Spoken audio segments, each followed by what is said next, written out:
social isolation, and the feeling of loneliness brought on by this pandemic have really taken a toll on so many people. Technology, thankfully, has kept us virtually connected, but it's just not the same. It's not the same as a human touch. A lot of the ways in which we connect, in which we trust and collaborate, are founded in touch.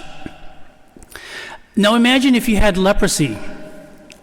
Leprosy is a horrible and contagious disease that would start from a small spot, but soon eats away the flesh until the sufferer was left with only the stump of a leg or a hand. It's a disfiguring disease that's literally a living death.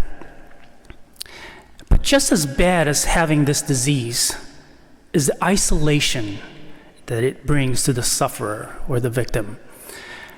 Lepers, especially in the time of Jesus, were considered unclean.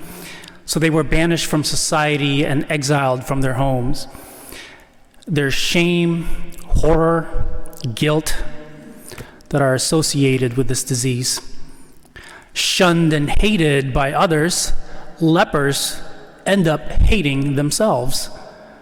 The psychological consequences, therefore, were just as serious as the physical.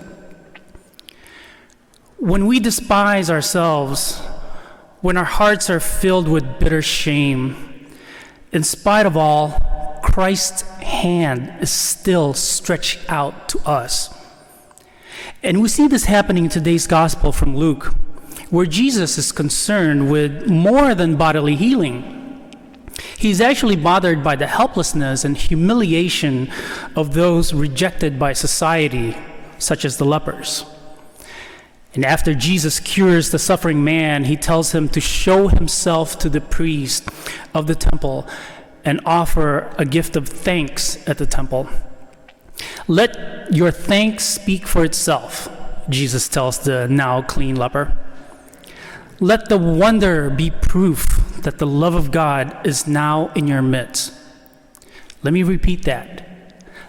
Let the wonder be proof that the love of God is now in your midst. We too can provide the proof that the love of God is among us.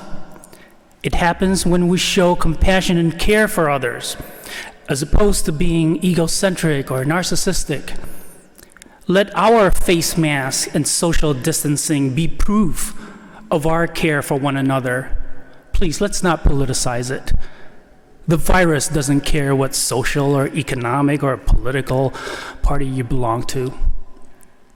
And we can provide proof that the love of God is among us when we show our discipleship by giving our time, effort, and support of those to care for the poor and vulnerable.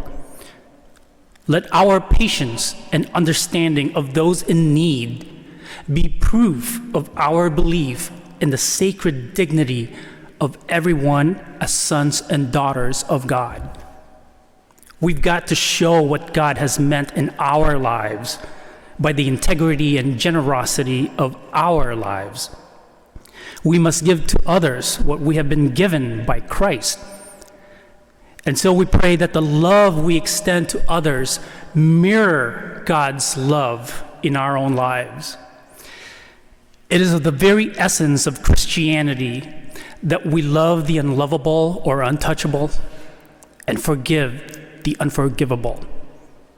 Jesus did, and so must we.